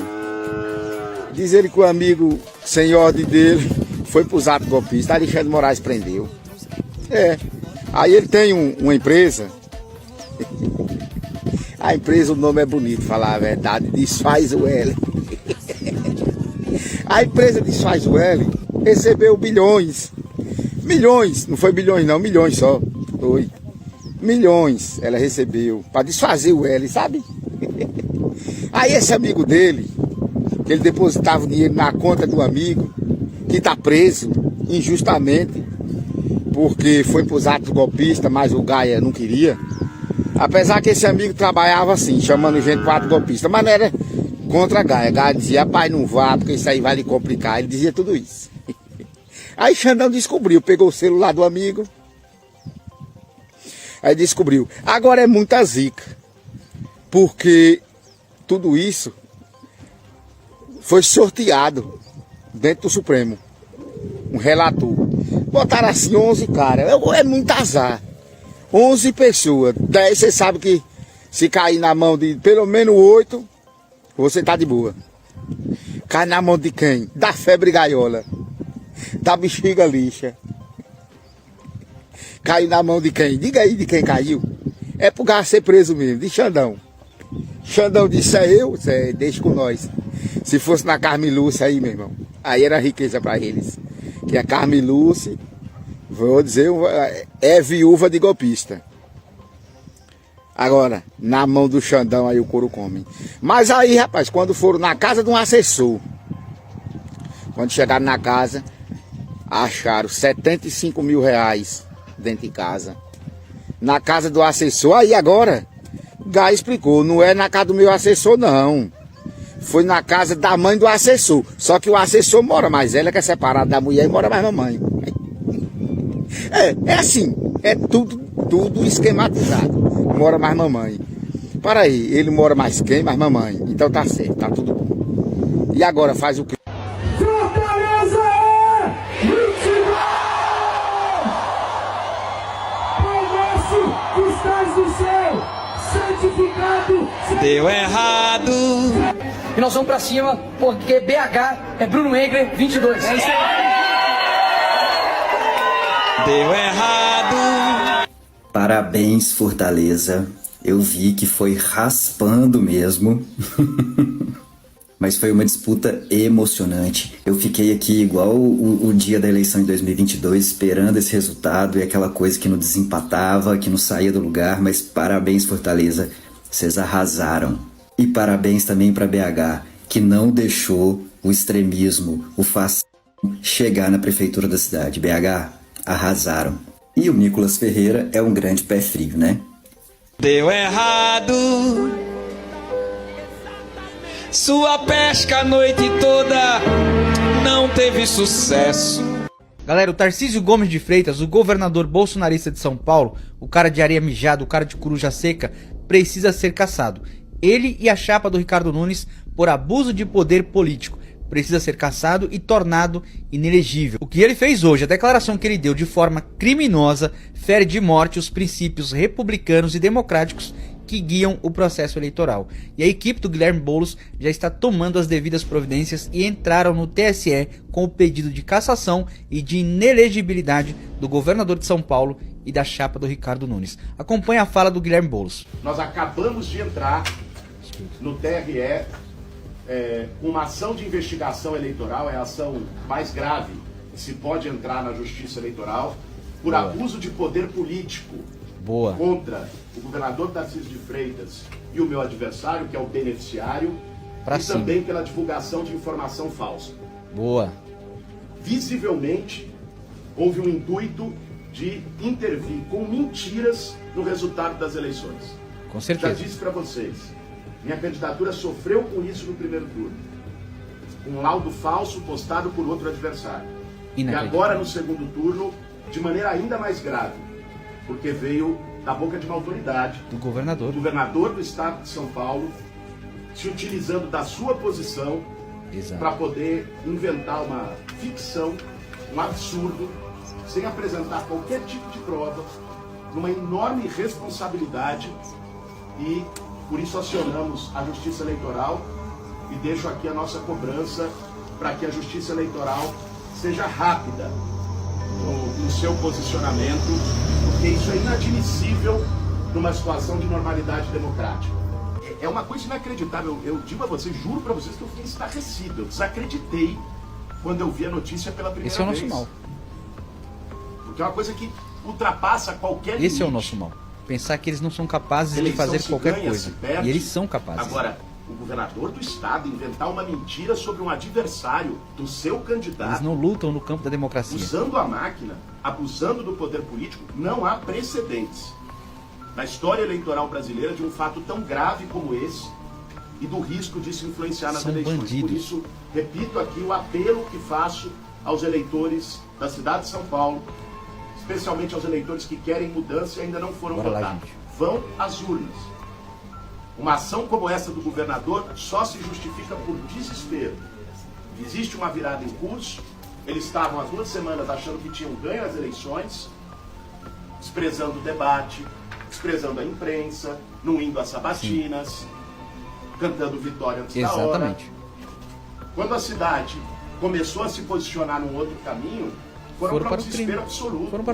É um nível de desespero nessa reta final. Eu só não esperava que a autoridade maior do estado de São Paulo, o governador Tarcísio, fizesse esse jogo tão baixo e se prestasse ao papel de inventar uma mentira para mudar o curso das eleições. Eu tenho esperança que isso não vai influenciar o curso das eleições e por isso reforço o apelo para as pessoas que querem mudança irem às urnas, as que não foram, até às 5 da tarde irem votar. Um dos grandes erros que a esquerda vem cometendo é o da incredulidade. É o de imaginar que o nosso adversário é democrático, que ele aceita as regras do jogo. Toda vez é isso e toda vez acontece a mesma coisa. O adversário está sempre massacrando a esquerda enquanto a esquerda está sendo boazinha. Veja nas palavras do Guilherme Boulos. Eu não acreditava em tamanha baixaria. Da extrema direita você tem que esperar de tudo. E por isso eu falo para vocês direto, todos os dias. Precisamos reforçar a nossa militância aqui nas redes sociais, porque sem redes sociais vamos ficando cada vez menores, porque eles não se importam de usar qualquer coisa para tentar ganhar uma eleição. E é por isso que cada vez mais, quando a gente fortalece as nossas redes sociais, estamos fortalecendo o campo da democracia, porque estamos aqui para trazer informação e para combater essas fake news como essa que esse bandido, esse criminoso, esse canalha desse governador de São Paulo soltou hoje contra o Guilherme Boulos. Então peço a vocês, compartilhem muito esse vídeo e se vocês puderem apoiar aqui o nosso trabalho com qualquer valor que seja, galera, é importante porque isso fortalece cada vez mais o nosso trabalho e nos motiva a estar aqui fazendo isso por vocês. Tamo junto.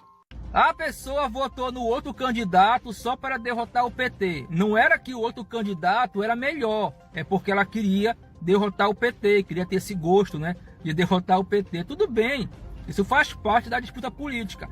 Mas quando a cidade tiver com problemas, enchente, apagão, transporte coletivo não funcionar, não tiver esgoto, rua com buraco, não venha culpar o PT, não venha culpar o Lula. Nós não temos nada a ver com isso. É você que votou em pessoas que muitas vezes não eram os melhores candidatos só para derrotar o PT.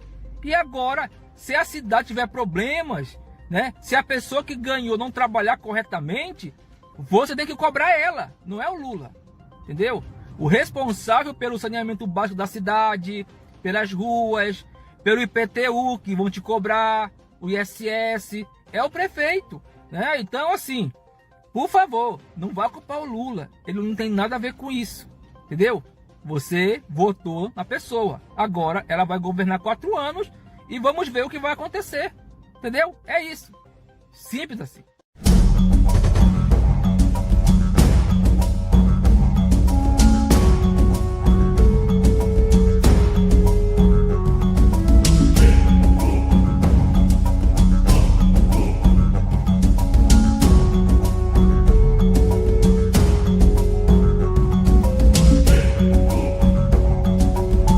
O presidente Lula assumiu uma postura firme contra a crescente onda de atividades criminosas que ameaçam a floresta amazônica. Mineração ilegal, tráfico de drogas e desmatamento têm devastado este ecossistema vital. O governo Lula intensificou os esforços para combater essas ameaças com uma abordagem multifacetada. A Força Aérea Brasileira, equipada com tecnologia avançada de vigilância, está interceptando atividades ilegais. O governo Lula também está enfrentando as causas profundas, criando oportunidades econômicas para as comunidades locais. Fortalecer as regulamentações ambientais e combater a corrupção são estratégias-chave. A floresta amazônica é um patrimônio global, crucial para o equilíbrio climático do planeta. O sucesso ou fracasso dos esforços de Lula terá consequências de longo alcance. A Força Aérea Brasileira é peça fundamental no combate ao crime ambiental na Amazônia. Utilizando radares, aeronaves de vigilância e helicópteros, eles patrulham a vasta floresta tropical. Operações ilegais de mineração, escondidas nas profundezas da floresta, são alvos principais. A Força Aérea usa sistemas de radar sofisticados para detectar essas minas ilegais. Traficantes de drogas exploram o isolamento da Amazônia, utilizando pistas de pouso clandestinas. A Força Aérea intercepta aeronaves suspeitas de tráfico de drogas. O governo sustenta que o papel da Força Aérea é crucial no combate às redes criminosas. A floresta amazônica é frequentemente chamada de coração biológico do planeta, por sua imensa biodiversidade e papel crucial no ciclo da água. Ela abriga 10% das espécies conhecidas do mundo e desempenha um papel vital na regulação dos padrões climáticos globais. O desmatamento, impulsionado pela exploração madeireira ilegal e pela derrubada de florestas para a agricultura, é o problema mais urgente. A mineração ilegal de ouro, diamantes e outros minerais degrada ainda mais a terra. O tráfico de drogas adiciona outra camada de complexidade ao problema. O desmatamento contínuo pode levar a Amazônia a um ponto sem volta, transformando-a em savana seca. Engajamento público, um componente vital. As comunidades locais são as verdadeiras guardiãs da floresta tropical. O governo do presidente Lula fez do engajamento comunitário a pedra angular de sua estratégia. As iniciativas envolvem o trabalho próximo com comunidades indígenas para estabelecer áreas protegidas. O governo fornece treinamento e recursos para meios de subsistência sustentáveis. Aumentar a conscientização pública sobre a importância da Amazônia é outro aspecto fundamental. Navegando pelos desafios. Os esforços do presidente Lula para combater o crime e proteger a Amazônia enfrentam desafios significativos. A vastidão e o isolamento da Amazônia dificultam o patrulhamento eficaz. As redes criminosas são bem financiadas, fortemente armadas e têm laços com autoridades corruptas, que foram amplamente estimuladas no governo Bolsonaro. Alguns argumentam que o foco na aplicação da lei ocorre em detrimento do enfrentamento de causas profundas, como a pobreza. Apesar desses desafios, o governo do presidente Lula mantém o compromisso com seu curso. O que as pessoas não sabem sobre o último evento de Bolsonaro? Você precisa assistir a este vídeo se tem dificuldade em entender a política brasileira. Recentemente, Jair Bolsonaro e sua esposa Michele participaram de um comício político em Santos para apoiar a campanha de Rosana Vale à prefeitura. No entanto, o evento se tornou caótico.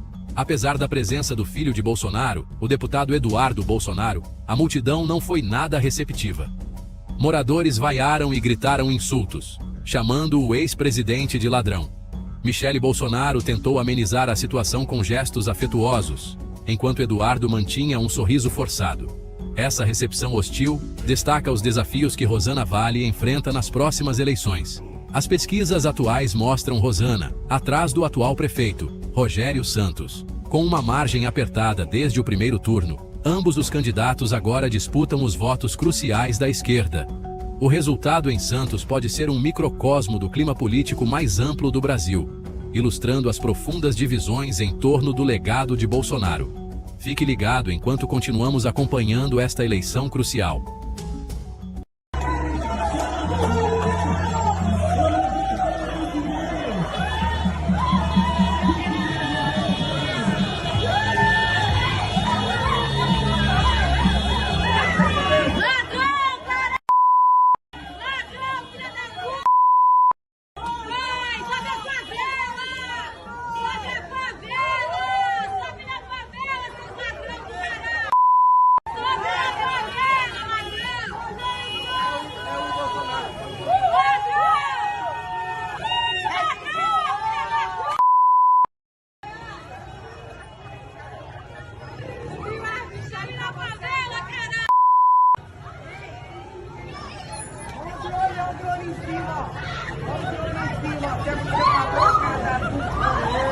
Finalmente a população começa a se conscientizar dos crimes cometidos por Bolsonaro.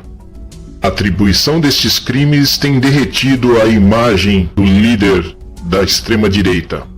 Bolsonaro tem se enfraquecido e sentido a ausência da população em torno dos seus eventos flopados, fracassados.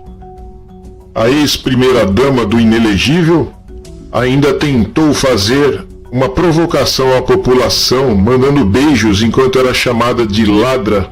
Bolsonaro, como covarde, não encarou a população que o xingava. Há tempos atrás, se alguém o xingasse como foi xingado, os próprios bolsonaristas agrediriam essa pessoa, iriam para cima, fariam com que ela ficasse quieta. Hoje, eles não reagem. Enquanto o povo vê Lula lutando contra a criminalidade, percebe que Bolsonaro nada fez e que Bolsonaro até apoiou os crimes. E conforme as coisas vão aparecendo, a imagem dele vai se desgastando. Hoje Bolsonaro é apenas uma piada, uma mentira. E ele está sentindo, ele percebe, ele sente que a cadeia está por um fio. A prisão de Bolsonaro será a cereja do bolo.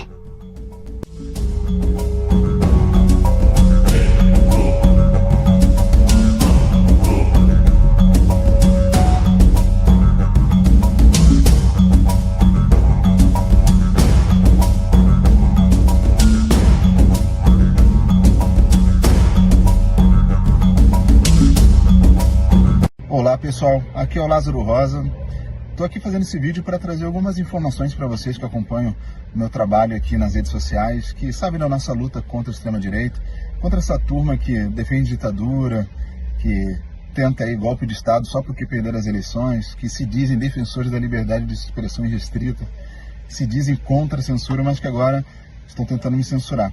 Pois bem, eu recebi um comunicado da polícia informando que o senador Flávio Bolsonaro pediu para abrir inquérito por conta de uma postagem que eu fiz no X, no antigo Twitter. E nessa postagem eu apenas repliquei uma matéria do site The Intercept, que diz que o senador financiava, na época que era deputado estadual, ele financiava imóveis da milícia e tinha lucros com isso. Então eu só repliquei essa matéria e no mesmo tweet, né, eu comentei sobre o caso Marielle Franco, que todo mundo sabe que ela foi assassinada com a ajuda de miliciano.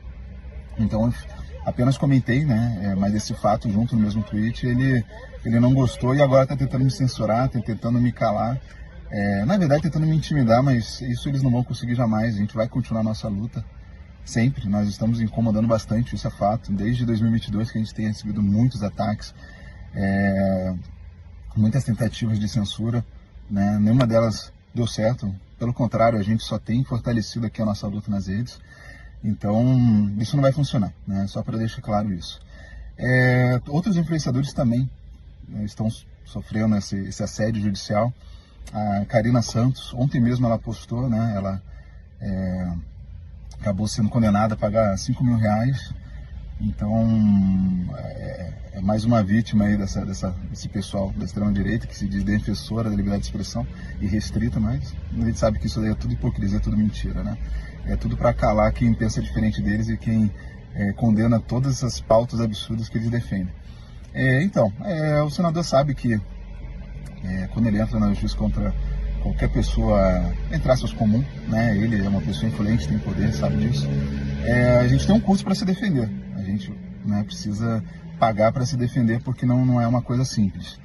Então, eu estou aqui aproveitando esse vídeo, vou deixar aqui nos comentários o relato com mais detalhes aqui sobre a situação, sobre esse caso de intimidação. Mas vou deixar aqui também no vídeo e nos comentários e na descrição a chave Pix para quem quiser ajudar a gente a continuar lutando, a continuar batendo nessa galera. A gente não vai desistir de forma alguma. Como eu disse, isso aqui é só o começo. Isso aqui é só o começo de um futuro aí que a gente está bem otimista dentro da esquerda, né? De uma renovação bem interessante. Então, conto com vocês para que a gente continue firme e forte aí, lutando contra a extrema-direita, contra essa galera aí que dispara fake news, negacionismo, né, e todo tipo de preconceito, tá bom? Conto com vocês e contem sempre comigo também, aqui pra gente lutar juntos. Um abraço. Pessoal, vamos lá, dia 1º de novembro. Olha, hoje teve muita coisa, tem muita notícia interessante aqui. Primeira coisa, eu começo com essa matéria que tá no UOL, tá? Exército indicia coronéis por carta com teor golpista feita em 2022. Essa matéria tá também no jornal o Globo de hoje. Exército indicia coronéis por carta que pedia golpe militar em 2022. Inquérito concluiu que o grupo cometeu crimes de incitar a indisciplina e crítica indevida. Procuradoria avalia a denúncia. Então é o seguinte, foi um inquérito policial militar e indiciou ali 3 dos 4 coronéis apontados como autores de uma carta em 2022 que pressionava o comando da instituição a dar um golpe e impedir a posse do presidente eleito Luiz Inácio Lula da Silva. Entre eles estão o coronel da ativa, Anderson Lima de Moura, e 2 da reserva, Carlos Giovanni Delevate e José Otávio Machado Rezo Cardoso.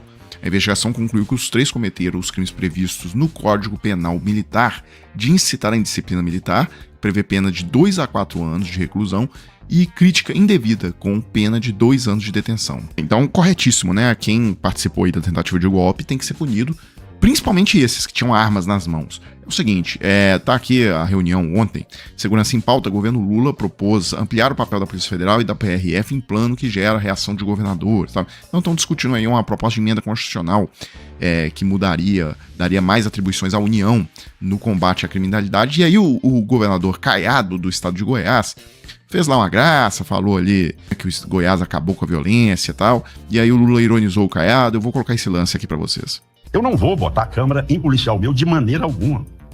Não existe a hipótese de eu botar a câmera em policial meu.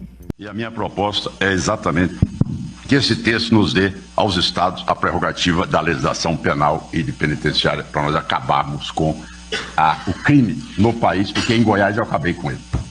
Eu tive a oportunidade de conhecer hoje o único estado que não tem problema de segurança, que é o estado de Goiás, que eu peço para o Lewandowski lá levantar, porque pode ser referência para todos os outros governadores. Ao invés de eu chamar uma reunião, era o Caiado que deveria ter chamado a reunião para orientar como é que se comporta para a gente acabar com o problema da segurança em cada estado.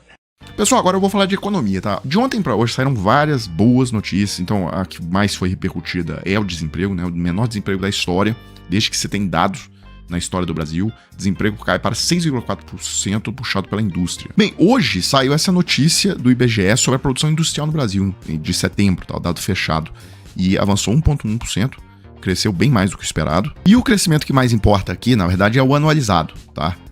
O crescimento aqui foi de 3,4, comparar setembro de 2024 com setembro de 2023. Ontem teve um leilão muito bem sucedido, tá? Um leilão importantíssimo para a infraestrutura do Brasil. É a rodovia BR-262, tá? Que liga Betim, na Grande Belo Horizonte, a Uberaba, no Triângulo Mineiro, tá? Conhecida como Rota do Zebu. São 439 quilômetros e o leilão teve vários concorrentes, inclusive. É um investimento de 4,4 bilhões de reais que acontecerá nos próximos 30 anos na rodovia. A empresa que venceu vai ter que duplicar 44 quilômetros, implantar 168 quilômetros de faixas adicionais, além de 3 quilômetros de vias marginais. Além disso, são 17 passarelas para pedestres que terão que ser construídas.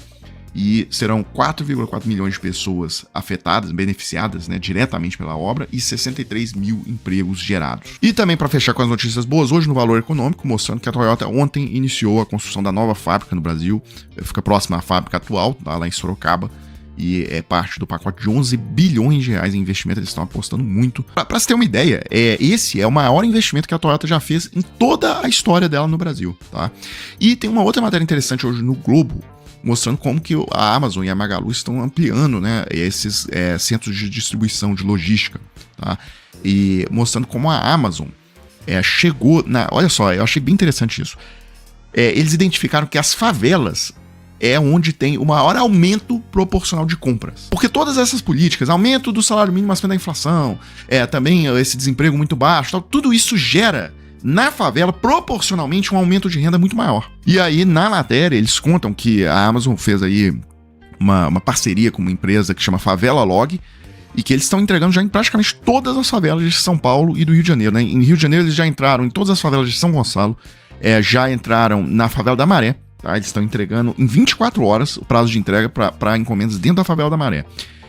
Então que eles têm aberto esse mercado, que era um mercado não explorado ainda, né, desse consumidor. Bem, então até agora eu falei sobre o que está dando certo, agora eu vou falar sobre o que está com problema, tá?